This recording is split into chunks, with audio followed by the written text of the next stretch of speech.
terima kasih atas kesempatan yang diberikan. Kali ini saya akan mencoba mewawancarai Ibu terkait dengan kasus-kasus yang pernah Ibu alami di sekolah ini. Kasus-kasus yang melibatkan Ibu dalam khususnya dalam dilema etika atau bujukan moral. Bisa Bu dimulai? Baik, yang pertama Ibu, selama ini bagaimana Ibu dalam mengidentifikasi kasus-kasus yang merupakan dilema etika atau bujukan moral yang terjadi di sekolah ini? Untuk selama ini yang saya hadapi, saya pelajari dulu dari mana datangnya penyebab. Karena yang namanya kasus itu adalah penyebab. Mengapa terjadi, dan setelah itu kita tahu penyebabnya kasus ini, barulah kita panggil yang bersangkutan, baik itu siswa, guru atau tenaga pendidik lainnya, agar kita bisa menyelesaikan kasus tersebut. Kalau belum kita tahu akar penyebabnya, tentunya kita tidak akan bisa menyelesaikan permasalahan tersebut. Seperti itu. Jadi kita harus pelajari dulu kasus tersebut. Jangan gegabah dalam mengambil keputusan, dan mengambil keputusan itu tidak boleh ada rasa suka atau tidak suka pada satu individu. Istilahnya dalam hal ini adalah kita harus transparan. Jadi maksud Ibu dalam mengidentifikasi kasus itu harus kita dulu akar penyebabnya ya. Dan dalam mengambil keputusan itu tidak boleh gegabah, harus transparan, dan tidak boleh ada rasa suka atau tidak suka terhadap satu individu tersebut. Kita lanjut ke pertanyaan berikutnya. Selama ini bagaimana Ibu menjalankan pengambilan keputusan, terutama untuk kasus-kasus di mana ada dua kepentingan yang sama-sama benar atau sama-sama mengandung nilai-nilai kebajikan, Ibu? Kalau menurut saya, yang namanya benar berarti seperti yang saya katakan tadi, kita harus pelajari dulu kasusnya. Memang ada dua permasalahan tersebut, keduanya benar, tetapi belum tentu benar bagi orang banyak. Karena kalau menurut saya, kriteria benar itu ada 3, yaitu benar untuk diri sendiri, benar bagi orang lain, dan benar bagi Sang Pencipta. Paling tidak benar kita itu adalah benar untuk diri sendiri, karena benar menurut kita belum tentu benar menurut orang lain. Jadi walaupun sama-sama keputusan itu benar, tetapi kita harus memilih mana yang lebih penting. Karena walaupun semuanya sama tentunya, pasti ada perbedaan kepentingan. Contohnya,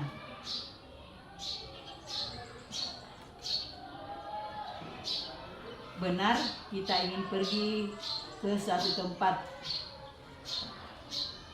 di sisi lain, dan benar karena ada acara, misalnya kita ke dinas ada urusan untuk memasukkan berkas, tetapi yang paling benar adalah kita harus mengajar dulu baru ke dinas.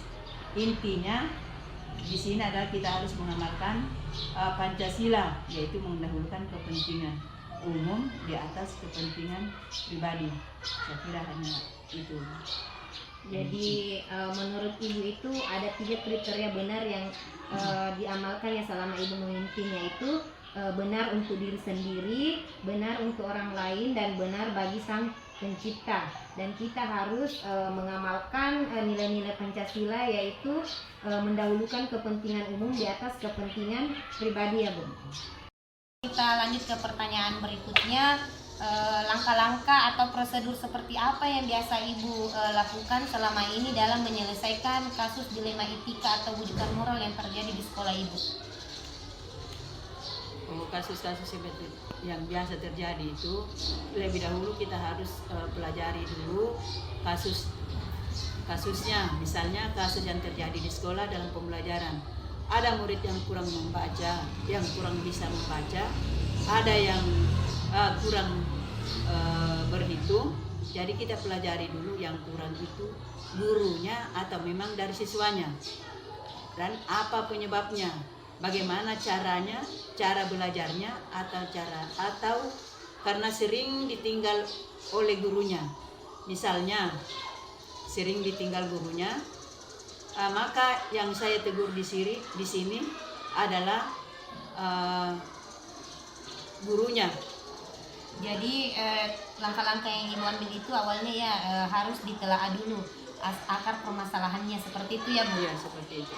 Baiklah Bu, pertanyaan berikutnya yaitu dalam menyesuaikan paradigma apa yang digunakan dalam kasus-kasus tersebut, apakah Ibu menggunakan individu lawan masyarakat, kebenaran melawan masyarakat, keadilan melawan kasihan, atau jangka pendek melawan jangka panjang?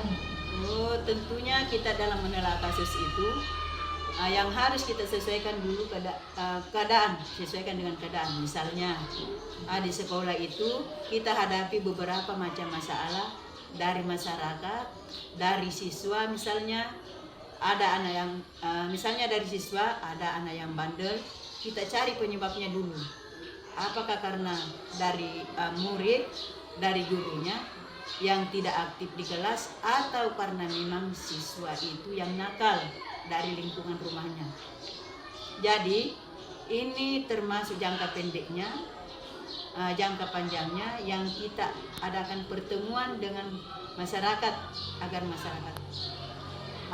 masalah itu tidak terulang kembali. Jadi paradigma yang Ibu gunakan yaitu pengaruh jangka panjang dan jangka pendeknya ya Bu.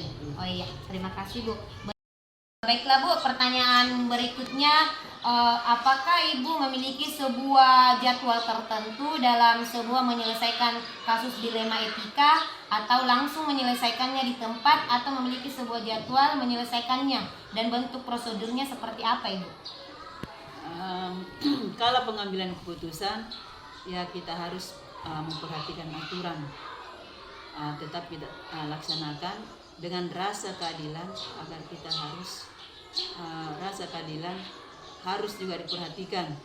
Kemudian ada kebijakan tidak bisa kita tinggalkan, karena semuanya itu berkaitan dengan Pancasila sebagai dasar negara kita.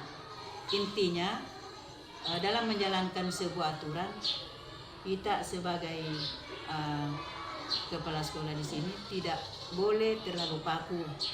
Kita harus fleksibel, tetapi kita juga tidak boleh terlalu lemah.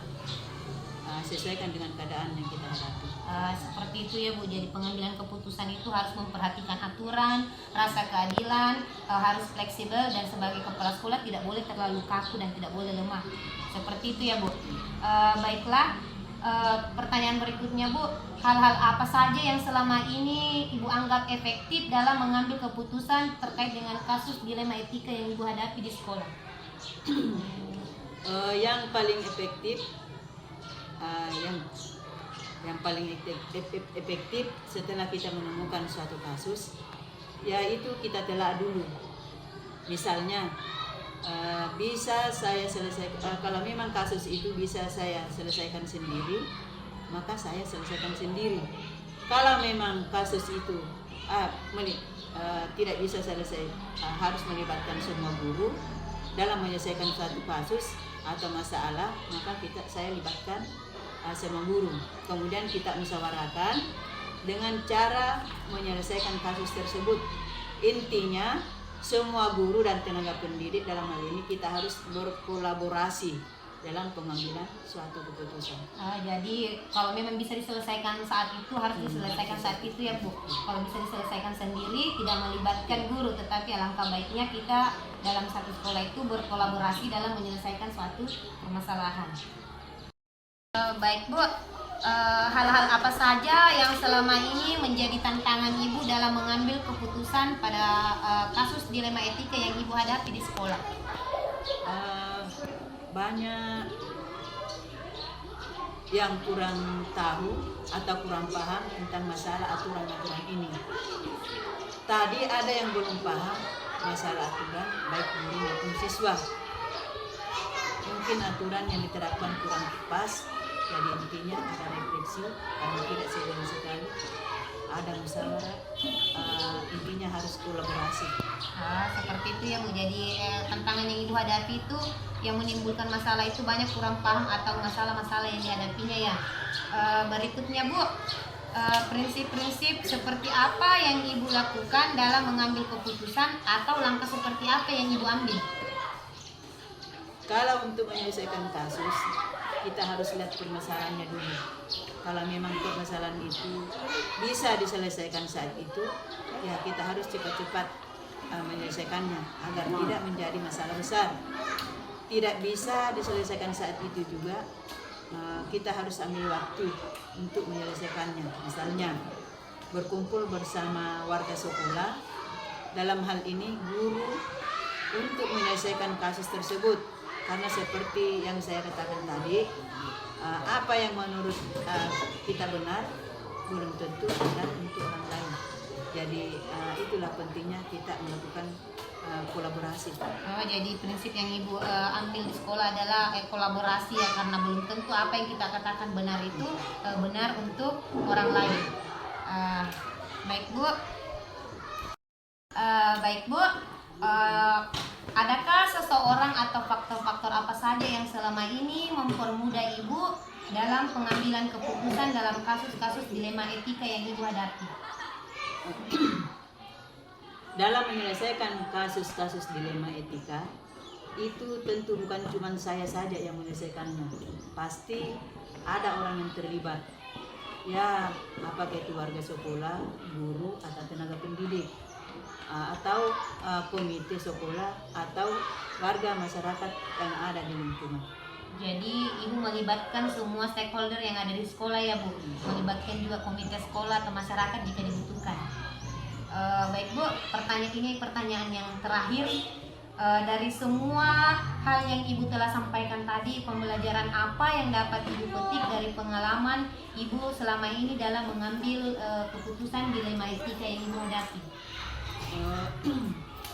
Yang saya bisa petik dari kasus dilema etika ini, bahwa kita sebagai manusia, bagi itu sebagai kepala sekolah, tidak boleh merasa paling bisa. Kita mempunyai atau kita mempunyai kedudukan atau jabatan, atau mempunyai gaji yang besar, itu belum tentu bisa menyelesaikan suatu permasalahan sendiri. Kita tetap tidak bisa sendiri tanpa bantuan orang lain, seperti guru, pendidik, ataupun masyarakat. Di sini kita melihat pentingnya berkolaborasi dalam menyelesaikan suatu permasalahan, karena kita ini adalah makhluk sosial yang paling mulia, yang tidak bisa hidup tanpa ketergantungan terhadap orang lain. Jadi intinya di sini Bu, terlalu luar biasa sekali pesan yang Ibu sampaikan terkait dengan pembelajaran yang Ibu petik selama menghadapi kasus-kasus di sini ya. Luar biasa pengalaman Ibu. Semoga saya juga bisa seperti Ibu dalam memimpin kelas, setidaknya di dalam kelas yang saya pimpin. Terima kasih Bu atas kesempatannya.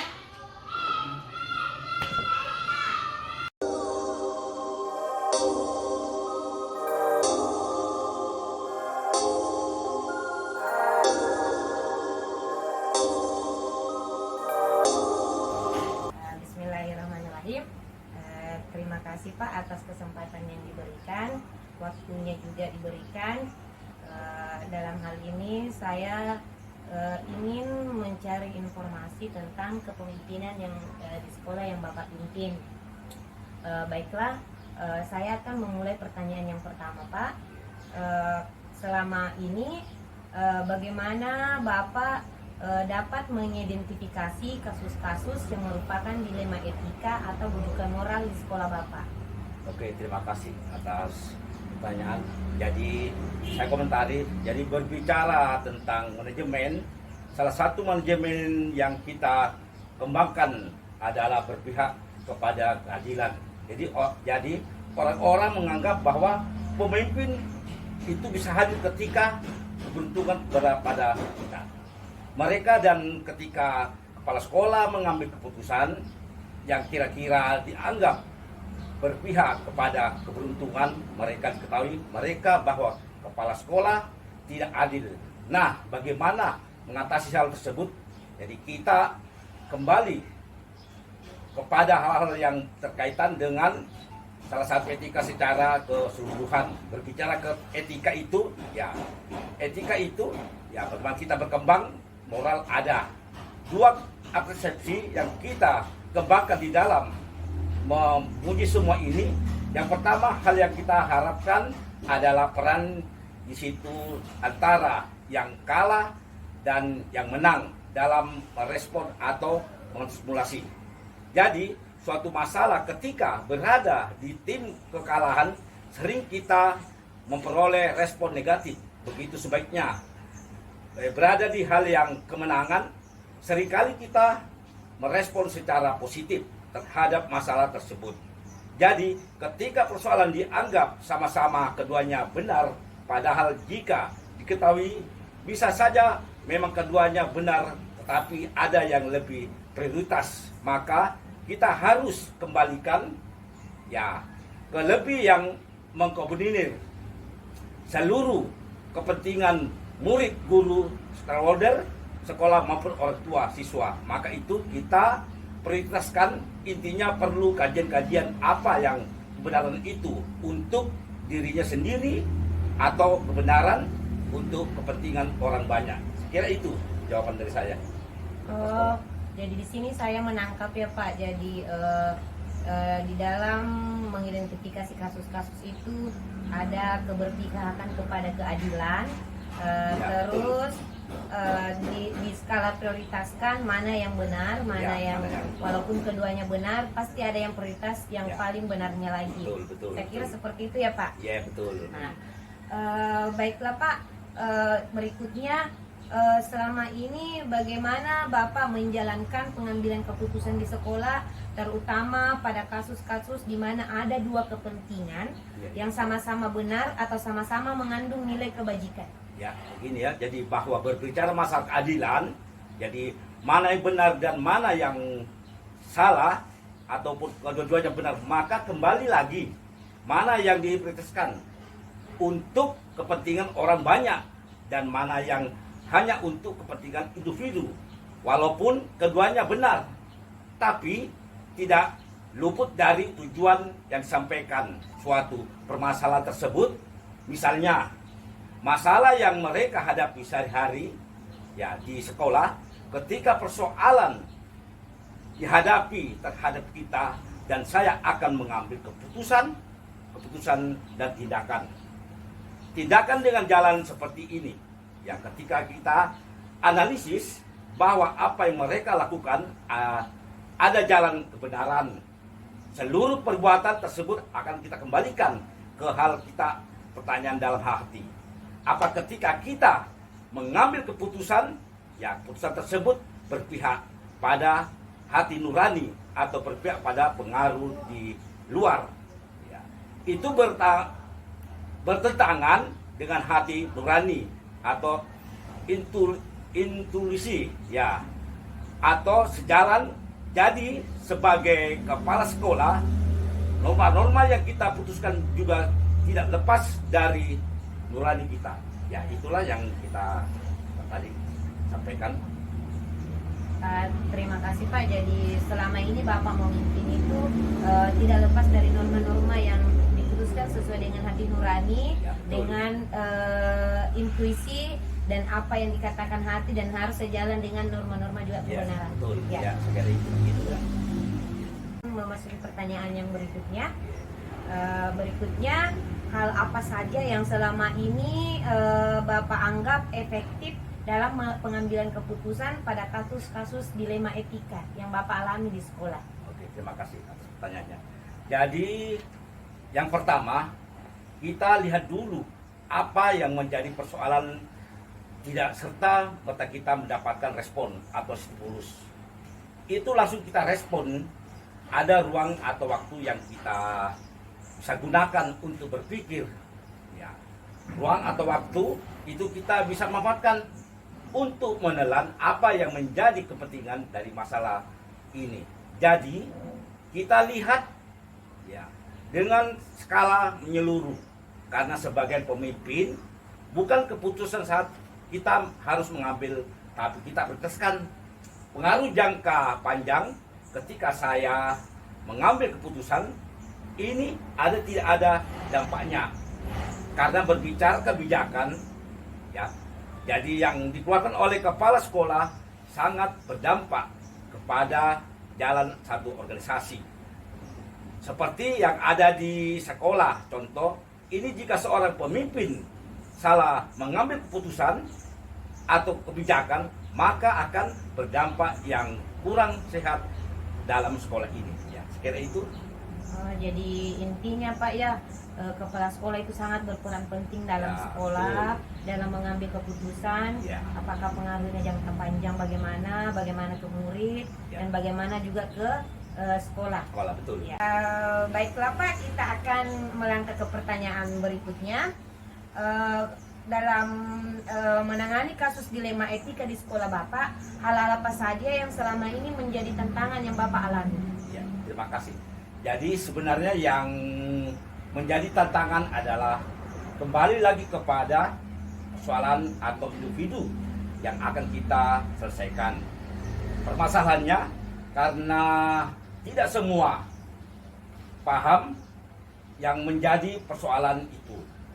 Jadi tidak semua mereka dalam memutarakan persoalan tentu itu kita menyatakan permasalahan-permasalahan ya, tersebut tidak dengan keberanian ya. Misalnya atau dengan perdebatan ya, kita ambil sebuah patokan bahwa segala sesuatu yang dipersoalkan bisa diselesaikan dengan baik, dengan etika, moral, maupun hal-hal yang ketika kita sadarkan mereka. Jadi, penyadaran diri pada orang tersebut apa sesungguhnya menjadi persoalan tersebut. Ketika kita ya, jadi persoalan, maka kita bisa mengidentitas ya, persoalan, dan seperti inilah yang kita miliki kemampuan untuk mengetahui apa sebenarnya yang menjadi persoalan tersebut dan bagaimana cara memecahkan persoalan tersebut. Ya, karena pemimpin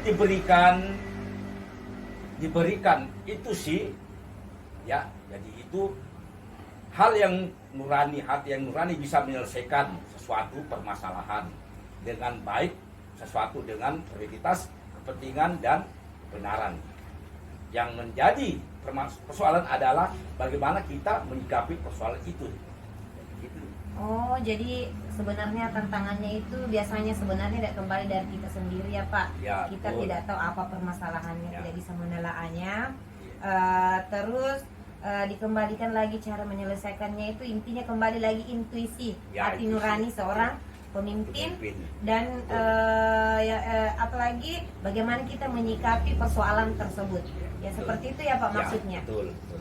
Baiklah Pak, yang berikutnya, apakah Bapak memiliki sebuah jadwal tertentu dalam sebuah penyelesaian kasus dilema etika, atau apakah Bapak langsung menyelesaikannya di tempat atau memiliki sebuah jadwal untuk menyelesaikannya, atau bagaimana prosedurnya Pak? Oke, terima kasih. Jadi ada dua, ya. Jadi ada dua yang kita tanya tadi. Yang pertama, ketika kita mengambil keputusan dalam sebuah organisasi di sekolah ini, yaitu perlibatan manajemen. Karena ketika kita melibatkan manajemen, ya, karena kita berbagi masalah, masukan, pendapat menjadi pertimbangan-pertimbangan yang positif. Yang kedua adalah konsistensi dalam melaksanakan keputusan itu. Kita sudah berkomitmen, misalnya, tetapi dalam melaksanakan keputusan tersebut kita tidak konsisten, maka tidak akan pernah bisa mencapai apa yang kita putuskan. Oh, jadi ada dua ya Dua, ya. Pak. Mengambil keputusannya itu melalui pelibatan manajemen stakeholder sekolah maksudnya. dan dalam mengambil keputusan itu harus konsisten. Ya, betul. Keputusan itu harus dijalani, bukan tidak dijalani. Betul. Seperti itu ya Pak Ya, maksudnya. betul. Dan masuk ke pertanyaan berikutnya. Ya. Dalam mengambil keputusan, adakah seseorang yang selama ini mempermudah atau membantu Bapak dalam mengambil keputusan yang terkait dengan kasus-kasus dilema etika yang terjadi di sekolah Bapak?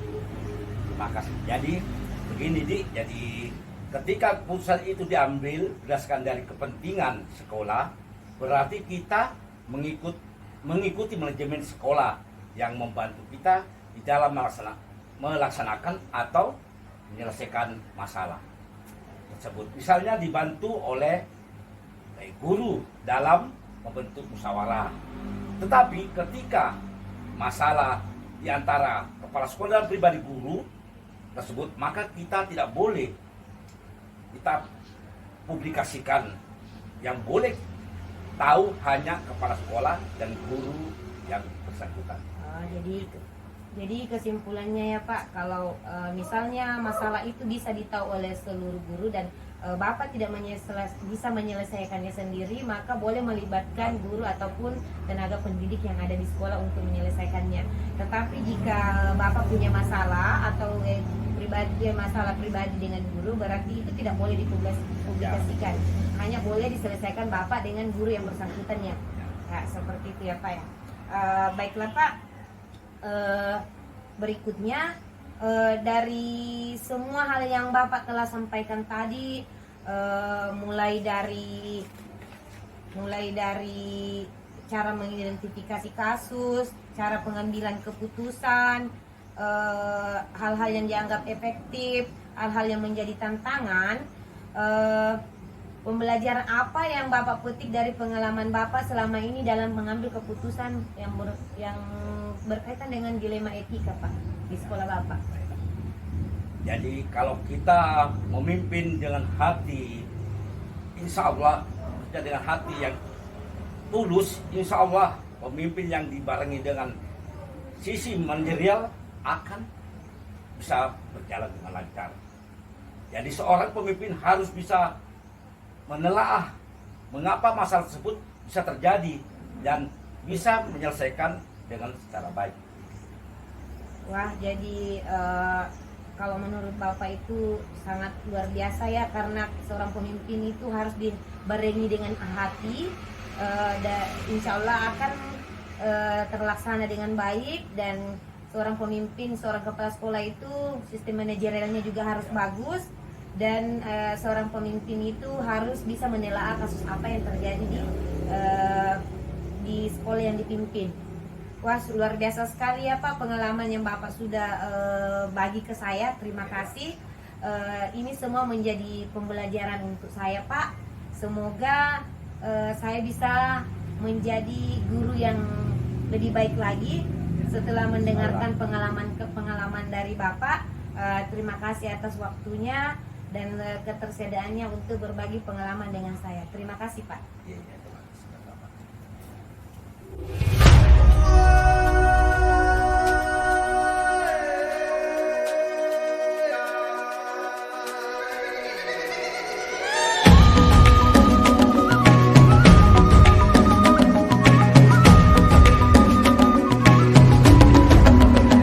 Bangun dan bukalah matamu saat